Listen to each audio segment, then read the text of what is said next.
Muy bien, entonces vamos a empezar otra vez.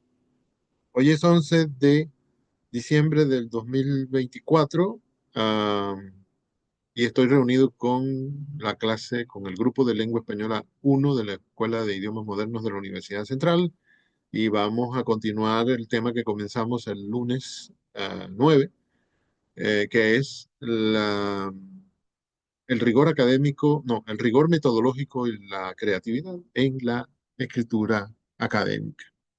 Acabo de decir que algo creativo que se puede hacer con la investigación científica es divulgarla por medio de artículos que logren llegar y que sean fácilmente comprensibles por la mayoría de la población. Este señor Aristides Bastidas que tenemos aquí delante, que era físico y periodista a la vez, una combinación curiosa, pero miren que funcionó, que sirvió para algo útil. Eh, este señor ya murió, lastimosamente. Eh, una cosa que se puede hacer creativamente es algo como lo que él hizo. Acabo de leer el título que ya tenemos aquí, no hace falta que lo repita, y les pregunto a los estudiantes, ¿qué les llama la atención de este título?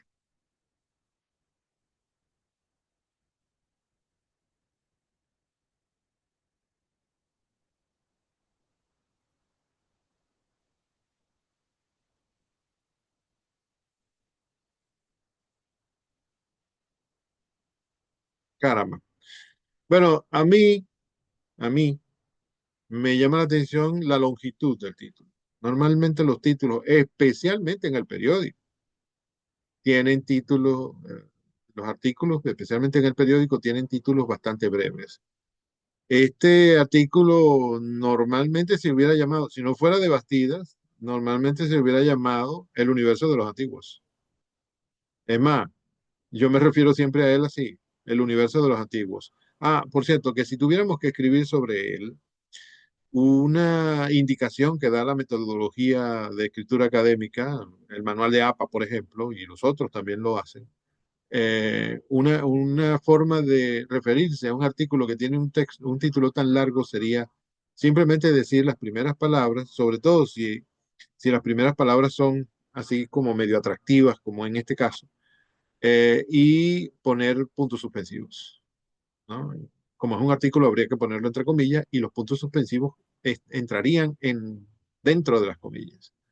Eh, el universo de los antiguos, puntos suspensivos, porque no, metodológicamente, redaccionalmente, se dirá, redactivamente, en términos de redacción, no es, no es económico y no es habilidoso tampoco entretener la vista del lector poniendo un título tan largo cada vez que uno se quiera referir al texto del que está hablando, ¿no? Entonces, en este caso, quizá podríamos decir el universo de los antiguos, para abreviar ese título.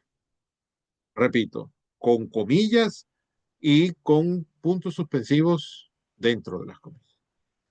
Es más, les comento más. Si el título del artículo fuera El universo de los antiguos y nosotros tuviéramos que escribir sobre él y sobre el autor y sobre quizás sobre el medio por el cual fue publicado, etcétera, sobre su significación y su contenido, que es lo más importante.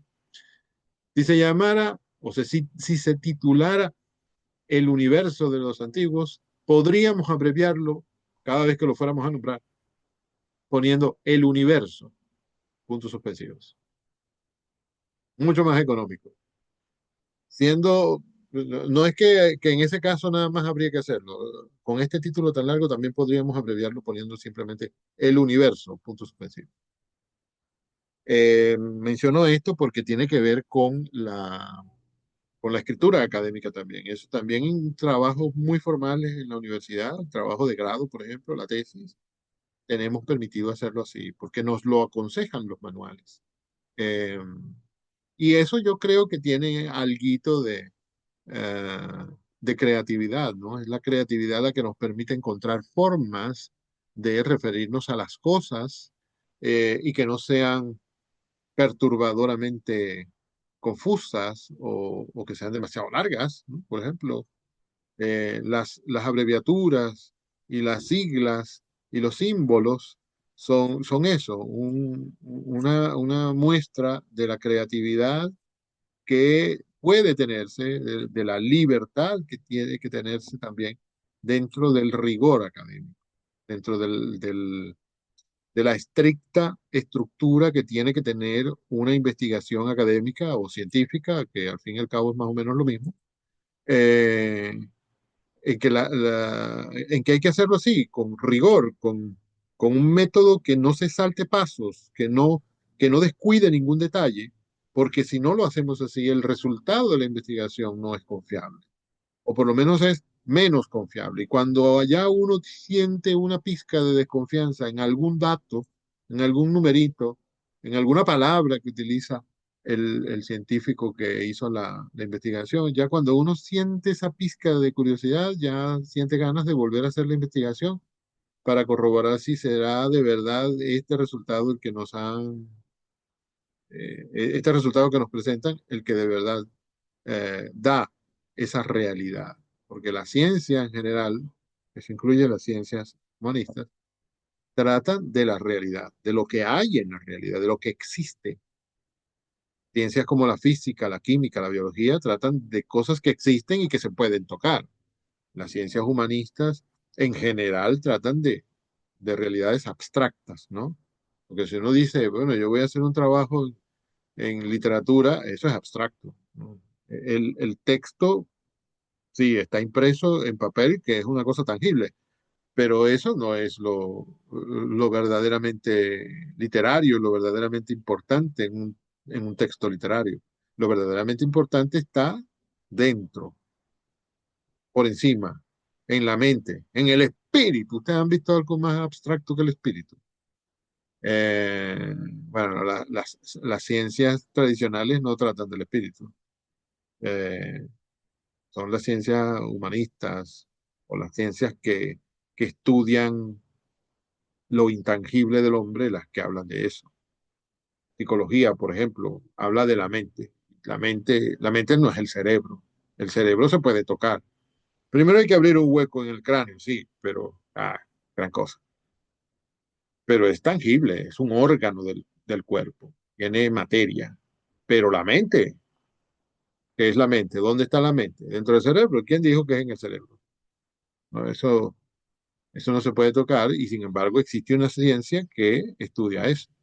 Y por supuesto, el método que utiliza para descubrir los hechos tiene que ser el método científico. ¿Para qué sigo yo hablando de eso? Vamos a leer.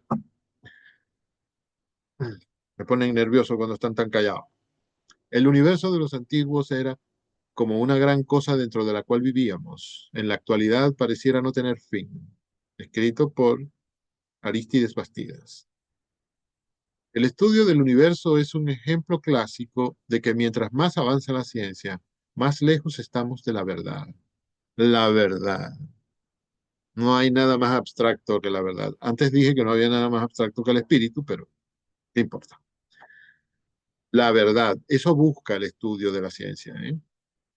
Eh, durante milenios, los chinos y los occidentales, como, perdón, los chinos y los occidentales más sabios creyeron que el Sol, la Luna, Mercurio, Venus, Marte, Júpiter y Saturno constituían el universo. Las estrellas eran las cabezas de alfileres luminosos encajados en el firmamento para decorarlo. ¿Vieron qué poesía? Las estrellas eran las cabezas de los alfileres luminosos encajados en el firmamento para decorarlos. Esta era la visión que tenían los antiguos, como dice Bastidas. Ah, no se le había ocurrido a nadie que aquello que brillaba ahí en el cielo, que eran como cabecitas de alfiler, ¿no? Que parecían titilar, pero ¿por qué? ¿De dónde sacan la luz? Bueno, es que son como cabecitas de alfiler luminosas para decorar el cielo, que no sabemos qué es. No sabemos por qué de día es azul y de noche es negro, y cuando llueve es blanco, ¿no? ¿Por qué será eso? A nadie se le había ocurrido una idea, a nadie se le había ocurrido un método para descubrir la verdad sobre eso. Pero fíjense que aquí en la expresión de este descubrimiento científico hay poesía, y la poesía es creatividad, creación también, ¿no? La noción de que la Tierra era el centro del mundo estuvo en la mente de Platón, Aristóteles y Ptolomeo, nada menos. O sea, que no es que pueden decir que, ay, qué brutos son. Son Aristóteles, Platón y Ptolomeo. Ptolomeo, quien le dio fundamento científico a esta teoría. Un visionario griego, Aristarco, fue objeto de escarnio y estuvo a punto de que el paganismo le impusiera la penitencia de morir. Estuvo a punto de morir por creer eso. Bueno, más bien sería, no, perdón, por creer eso no, por ir en contra, por no, por no creer que las estrellas eran puntitos que adornaban el cielo, sino que ahí había algo más, porque lo quería estudiar científicamente. Se consideró como una estupidez y una herejía su hipótesis de que la Tierra giraba alrededor del Sol, que terminó siendo la verdad, terminó confirmándose que así era. Pero en la antigüedad, en la mente de todo el mundo estaba que la Tierra era el centro del universo, ni siquiera del sistema solar. Y Parco, este es otro griego, hizo el primer mapa de las estrellas, sin sospechar ni remotamente la verdad de que eran soles como el nuestro. Más grandes unos, más pequeños otros. Tuvieron que pasar 19 siglos para que Aristarco fuera reivindicado por Copérnico, quien temió que la religión lo inmolara por negar que nuestro planeta fuera el corazón del universo. Ahí está. El hombre pudo verlo más allá de sus narices con el telescopio, ya se va a acabar el tiempo, con el telescopio que inventó Galileo. Cuando él divisó por primera vez las montañas y los cráteres de la Luna, imaginó que las estrellas debían de tener estructuras inapreciables a simple vista. La Inquisición no pudo contra el artefacto que, por acercar la imagen de los astros, permitía ver la verdad. Los perdón, la astronomía se perfiló desde entonces como una ciencia exacta y escaló metas inimaginables incluso para Copérnico y Galileo. Claro, porque en realidad apenas hay un adelanto mínimo, la invención de un aparato muy sencillo, la ciencia empieza a crecer y a crecer y a crecer, y el inventor del aparato o el descubridor de cierto hecho se queda asombrado cuando ve cuánto se descubre después gracias a eso. Y bueno, normalmente no le alcanza la vida para ver cómo se desarrolla su descubrimiento o su invento. Eso fue lo que le pasó a Galileo con el telescopio, que ahora podemos tomar fotos de planetas que están a 1800 años luz de la Tierra. Y miren que 1800 años luz es una medida de distancia, no de tiempo, a pesar de que tiene que ver con el tiempo. Es la distancia que recorre la luz en 1800 años. Y ya es inimaginable cuánto tiempo es 1800 años. Pero la luz que viaja a 300.000 kilómetros por segundo, ¿cuánto viaja en una hora, por Dios? ¿Y cuánto viaja en 1800 años? Bueno, ya tenemos cámaras fotográficas que toman fotos de cosas que están a esa distancia. No entiendo cómo es que no se ha resuelto el problema del hambre. Ah, a ver, entonces, las exploraciones con lentes cada vez más perfeccionados y de mayor espesor revelaron no solo que las estrellas eran iguales al astro rey. ¿Cuál es el astro rey? No soporto este silencio. ¿Y cuál es el astro rey? El Sol. Muy bien. Y que este era una estrella, sino que había luces de una intensidad hasta 100.000 veces superior a las que nos disipan las sombras. Miren, él hubiera podido decir 100 veces superior a la luz del sol, porque ese es el que nos disipa la sombra aquí, ¿no? pero decide utilizar una forma creativa, ¿no? Artística, digamos, ¿no? Poética, para decir el sol. Y descubrió que esas estrellas tenían una brillantez 100.000 veces superior a la que nos disipan las sombras.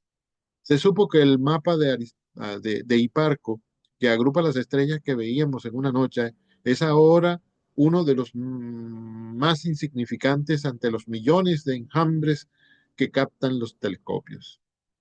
Y miren que Bastidas está escribiendo en 1991. Ya han pasado 33 años. Ah, tras el aspecto blanquecino del cielo, se localizaron inmensas aglomeraciones de estrellas. Los astrónomos entendieron que se hallaban ante un sistema de una insondable complejidad. La denominaron Vía Láctea y creyeron que ocupaba los 4 puntos cardinales del universo. Sería bien interesante que averiguáramos por qué la Vía Láctea se llama Vía Láctea. O bueno, el solo significado de la expresión Vía Láctea en latín. Si alguien lo conoce, que me interrumpa.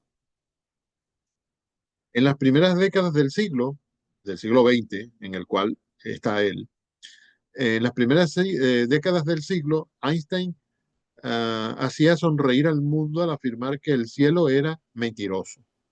Lo decía porque vemos estrellas muertas hace tiempo cuya luz es ahora cuando nos está llegando. ¿Se imaginan, no? O han escuchado esa idea. Hay luces que vemos en el cielo que vienen de tan lejos. Ha pasado tanto tiempo desde que esa luz salió del cuerpo celeste que la generó, que ya dio tiempo de que ese cuerpo, ese astro, desapareciera. Ya fue destruido. O bueno, le llegó el momento de desaparecer, de morir. Pero la luz sigue existiendo y sigue viajando. Así de lejos está. O así de lejos estaba el astro que la generó, a pesar de la velocidad a la que viaja la luz. Eh, Surgió una nueva rama de la astronomía, la astrofísica. Se confeccionaron radiotelescopios a través de los cuales no se ve nada, pero se detectan los astros como detectamos nosotros a personas por el taconeo de sus zapatos. Otra expresión artística, poética, creativa. El hombre volvió a asombrarse ante la realidad de que nuestra galaxia, con 200.000 millones de estrellas, era una de las miles de millones que hay en el universo.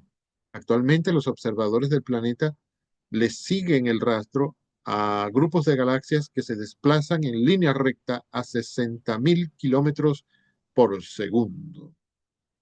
Es la quinta parte de la velocidad de la luz. Ah, mira, ahí lo dice, un quinto de la velocidad de la luz. Se han descubierto extraños cuerpos como los cuásares que se encuentran a millones de años luz, sin que sepamos lo que en verdad son. Eh, los agujeros negros no tendrían nada, pero tales pues serían grandes masas. Los agujeros negros no tendrían nada, no contendrían nada, pero tales pues serían grandes masas eh, de una enorme compactación, por lo cual podrían atraer y tragarse hasta la luz. Hay estrellas de neutrones entre las cuales no cabría ni un objeto tan delicado como una hebra de telaraña. Falta la palabra como. Un centímetro cúbico de esas, no, un centímetro cúbico de ellas pesaría 80 toneladas en la Tierra. Existe hoy una hipótesis que refuta la tradicional de que 99% de la materia está en las estrellas. Entre ellas habría espacios llenos de polvo y de gas invisibles, los cuales contendrían 90% de la masa del universo. La función de las estrellas es la de crear luz, emperatriz suprema del espacio y fruto de la materia transmutada en fuego. Ay, que ese señor era periodista, que era físico, era poeta. Miren cómo crea formas de comunicar lo que sabe. Y esto no es un texto poético, no es un texto narrativo, no es un texto literario, texto científico, principalmente científico. De repente también se le puede considerar literario más tarde porque habla así, pero principalmente científico. Nunca hemos sabido más cosas acerca del universo que ahora y hemos tomado conciencia acerca de los abismos de la ignorancia que nos separan de él. Es lógico que nosotros, los del común, lejos de suponer, como los griegos y los medievales, que había fronteras para el mundo, lo concibamos como algo que no tiene principio ni fin. Einstein dijo que, según sus ecuaciones, el universo era finito, curvo, pero no limitado. Esta apreciación es un verdadero galimatías para nosotros. Sin embargo, hay una ejemplarización que permitiría medio entenderla. Una nave que volara en línea recta en el espacio intergaláctico y no encontrara obstáculo, volvería a su punto de partida. O sea que es como un círculo. Bueno, es curvo, ¿no?